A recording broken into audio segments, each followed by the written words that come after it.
पृष्ठ नंबर 320, गद्य नंबर 788, 788। उक्तः संवरः तन्हेतु प्रतिपादनार्थम आह। संवर कहा गया, अब उसके हेतु अर्थात उसके कारणों को कहते हैं। सूत्र नंबर 2, स गुप्ती समिति धर्मानुपेक्षा परिसहजय चारित्रहि। स गुप्ती समिति धर्मानुपेक्षा परिसहजय चारित्रहि। स अर्थात वह कौन? संवर। जो आश्रव निरोधः संवरा कहा वह संवर गुप्ती समिति धर्म अनुपेक्षा परिसहजय और चारित्र इन हेतु या कारणों वाला है। अब पूरा जो नवम अध्याय है वो इसी सूत्र से चलेगा। ध्यान से, पूरा नवम अध्याय मात्र इसी सूत्र पर चलेगा। सूत्र नंबर 2 से पूरा नवम अध्याय चलेगा। अब क्रमशः आगे आगे बढ़ते हैं, देखते हैं।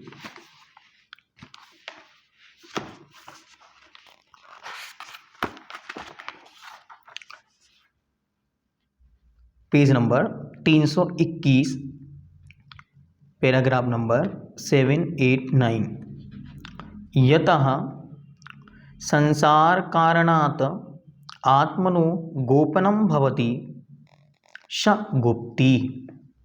इनका सामान्य लक्षण बतलाते, क्योंकि विशेष इनके भेद आदि की चर्चा आचार्य भगवंत स्वयं एक एक सूत्र के माध्यम से करेंगे, इसलिए अभी मात्र उनका सामान्य लक्षण बनाते। क्या लक्षण बना रहे हैं? तो गुप्ती का लक्षण सबसे पहले देते हुए कहते हैं यत,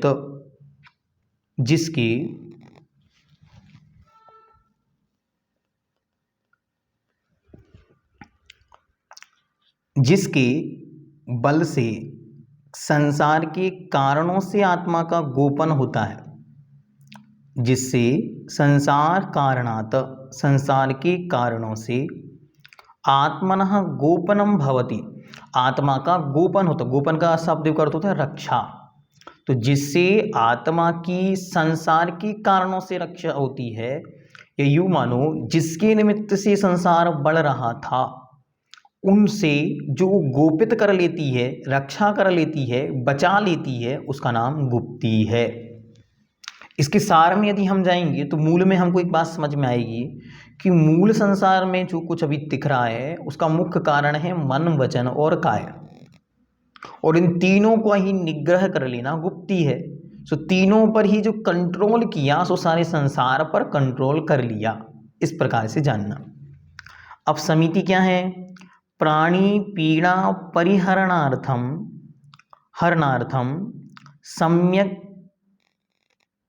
सम्यक अयनम समिति। प्राणी पीड़ा के परिहारणार्थम अर्थात प्राणी मात्र की पीड़ा को दूर करने के लिए जो सम्यक रूप से अयनम चला जाता है या वर्ता जाता है, प्रवृत्ति की जाती है, या चलना, उठना, बैठना आदि, ये अयन शब्द है, ये गत्य अर्थ में होता है।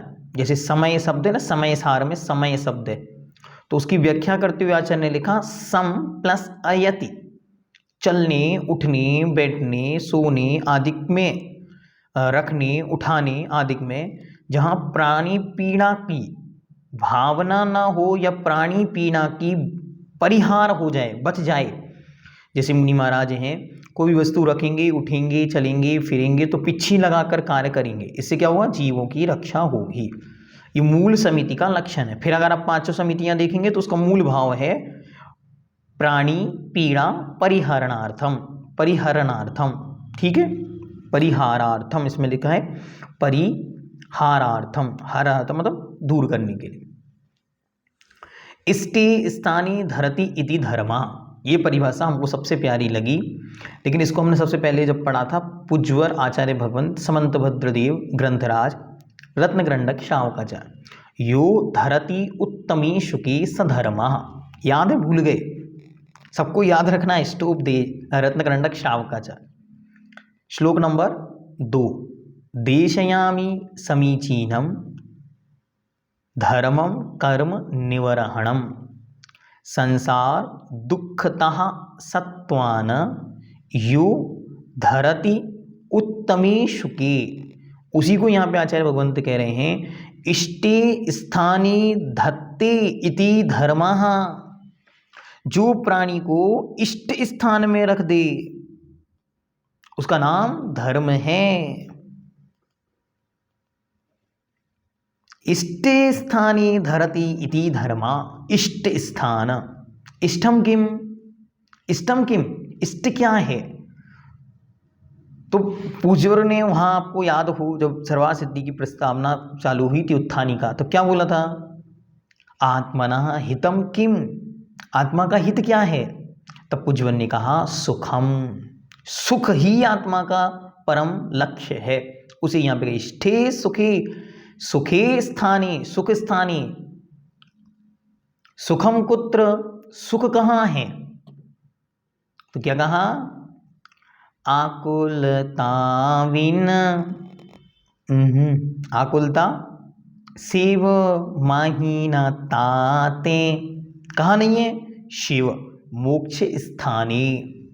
तो मोक्ष स्थानी धरती इति धर्मः। जो जीव को मोक्ष स्थान में धर दे, पहुंचा दे, उसका नाम धर्म है। इसका प्रचार करना चाहिए कि धर्म किसी क्रिया विशेष का नाम नहीं है, धर्म किसी व्यक्ति विशेष का नाम नहीं है, धर्म किसी स्थान विशेष का नाम नहीं है कि इसका नाम धर्म परिसर है, बस यही धर्म होता है। जहाँ जहाँ जीव के निम्नता में जहाँ जीव जा रहा था, उसे वहां से उठाकर ऊंचाइयों की ओर जो जो लेके जा रहा है, वो सब कुछ धर्म है। क्या अद्भुत परिभाषा है! इस पे बार बार चिंतन करना चाहिए, इसे पढ़ना चाहिए, इसका प्रचार करना चाहिए। पढ़े लिखे लोग इसीलिए अध्ययन करा रहे हैं। क्या इस स्वाध्याय पाठ्यक्रम क्यों चालू हुआ?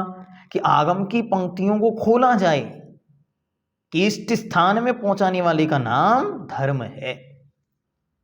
आगे, अनुपेक्षा किम, अनुपेक्षा क्या है? शरीरादिनाम शुभाव अनुचिंतनम अनुपेक्षा। शरीरादि के शुभाव का अनुचिंतन, बार बार चिंतन करना अनुपेक्षा है। सामान्य से अनुपेक्षा शब्द का अर्थ है बार बार विचार करना, चिंतन करना, सोचना। और उसमें भी शरीर आदि के शुभाव विशेष लक्षण वाले को, जो पूरी 12 भावनाएं आपके सामने रखी हुई हैं, उनमें इनका बार बार चिंतन करने को कहा गया। आगे, परिश्रय जय क्या है? तो कहते हैं क्षुदादि वेदना उत्पत्तौ कर्म निर्जरार्थम सहनम परिश्रह। परिश्रहस्य जयः परिश्रय जयः। क्षुदादि भूख, प्यास, सर्दी, गर्मी, चलना फिरना, नग्नत्व आदि टोटल 22 प्रकार के हैं। उनसे उनकी जो वेदना है, उनकी उत्पत्ति होने पर कर्म निर्जरार्थम, कर्म की निर्जरा के लिए सहनम, सहन करना, परिश्रह, परिश्रह है। और परिश्रह जयस्य, और परिश्रय को जीत लेना, इसका नाम परिश्रय जय है।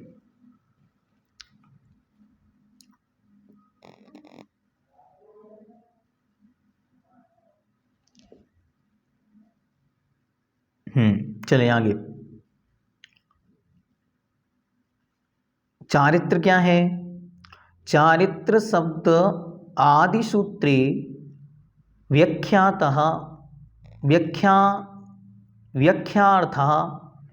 कहते हैं चारित्र शब्द को आदि सूत्र में, अर्थात पहले शब्द में व्याख्यान कर आए हैं। आपको याद हो जब पहला सूत्र पढ़ा था, सम्यक दर्शन ज्ञान चारित्राणि मोक्ष मार्गः, तो वहाँ आचार्य भगवंत ने इसका व्याख्यान कर दिया।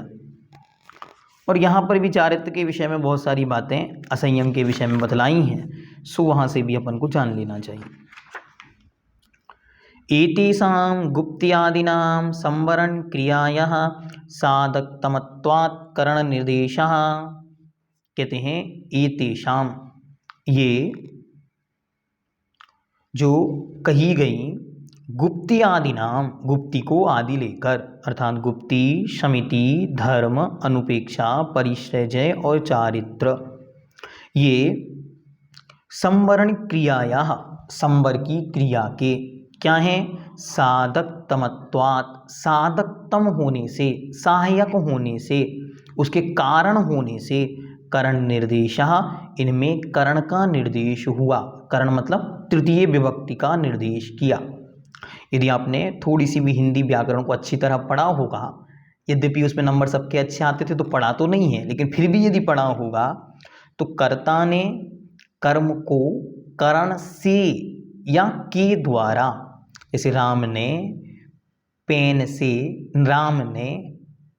से पत्र लिखा, तो पेन जो है या कलम जो है वह साधकतम है, तो इसलिए वहाँ तृतीया का प्रयोग होता है, इसलिए इन सब में तृतीया बहुवचन का प्रयोग चारित्र ही शब्द में किया। इसलिए आचार्य ने, कारण क्या है, कारण है ये गुप्ती के साधकतम हैं, इसके बिना संवर नहीं होता। तो ये जो गुप्ती आदि हैं ये साधकतम होने के कारण, साधकतमम होने के कारण साधकतमम करणम, ऐसा सूत्र व्याकरण ग्रंथों में आता है।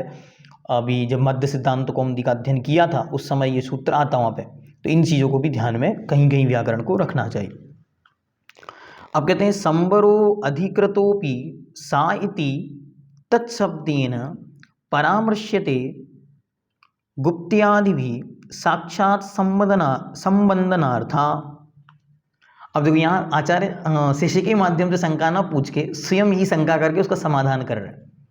कह रहे हैं कि संवर का अधिकार होने पर भी कृतोपि सा इति शब्देन, स शब्द के द्वारा, परामर्श्यते गुप्त्यादि भी साक्षात संबंधनार्थम, उसका साक्षात संबंध दिखलाने के लिए, किसका, गुप्ती आदि का।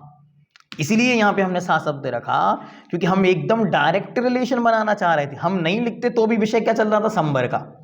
तो एक शब्द क्यों बढ़ाया, तो आचार्य कह रहे हैं हम डायरेक्ट रिलेशन दिखलाना चाह रहे थे, इसलिए स शब्द का प्रयोग किया। किम प्रयोजनम, इसका प्रयोजन क्या है, तो आचार्य उत्तर देते हैं अवधारणार्थम, अवधारण के लिए, अवधारण करना इसका प्रयोजन है। यथा, जैसे, क्या अवधारण करना, श एष संवरो गुप्त्यादि भी एव, इसको अगर अपन अलग अलग करते हैं तो बन जाएगा भी एव के द्वारा भी, ना अन्य उपायेन इति, तेन तीर्थ अभिषेक दीक्षा आशीष उपहार देवता आराधनयो निवर्तितः भवन्ति, राग द्वेष मोह उपातस्य कर्मणो अन्यथा निर्वृत्ति भावात्। हमने डायरेक्ट लिंक क्यों बिठाई कि यही संवर के कारण है, ऐसा बतलाने के लिए। अन्य नहीं है, अन्य क्यों नहीं है, क्या नहीं है, इसको विशेष बतलाते। तो क्या कहते हैं, क्या प्रयोजन है, अवधारणार्थम, हमने अच्छी तरह उसको धारणा बनाने के लिए। क्या धारणा बनानी, कि शा एस संवरो गुप्त्यादि भी एव, ही शब्द दे रहे हैं, ही, वह विसर्ग थी, विसर्ग का रा हो गया, यद्यपि पहले रा ही होता है फिर विसर्ग होता है, फिर वहां पे एव शब्द को मिला दिया। एव शब्द मुख्य है, इसलिए मैं बता रहा हूं।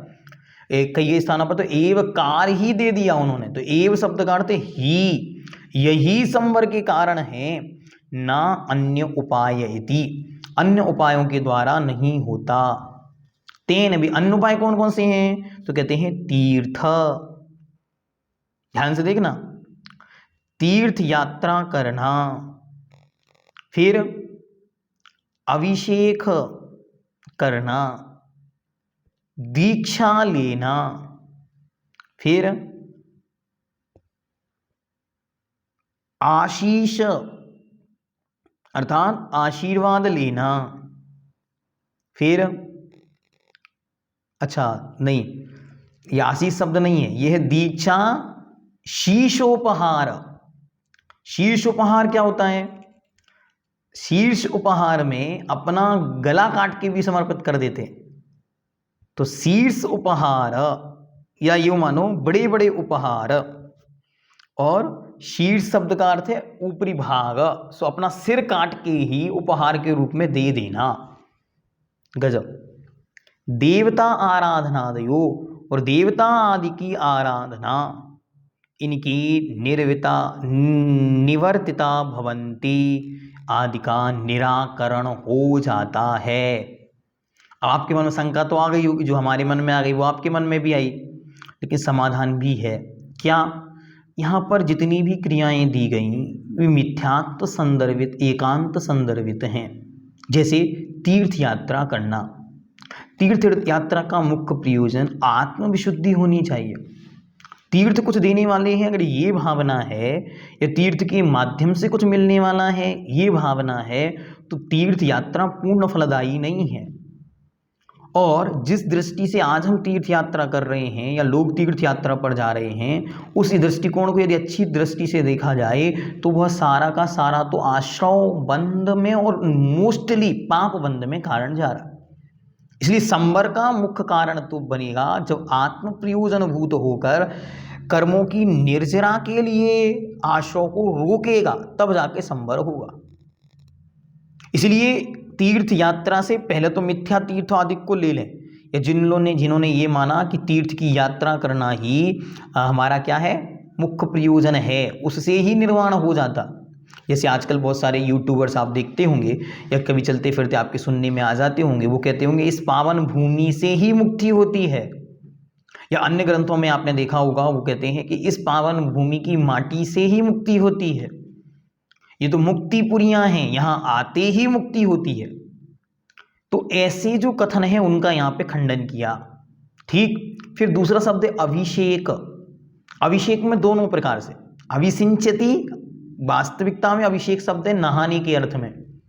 ठीक है, अगर शब्द को इसमें आप देखेंगे अभिषेक का अर्थ क्या है, स्नान। अभिषेक हमने क्या प्रयोग किया, विशिष्ट स्नान, या अभिसिंचति, अभितः अर्थात चारों ओर से नहाने का नाम अभिषेक है। जब राजा महाराजा लोग बड़े बड़े उनके राज्याभिषेक या अन्य कोई क्रियाएं होती थी, तब उसे वो अभिषेक शब्द से संबोधित करते थे, विशिष्ट कार्य के रूप में।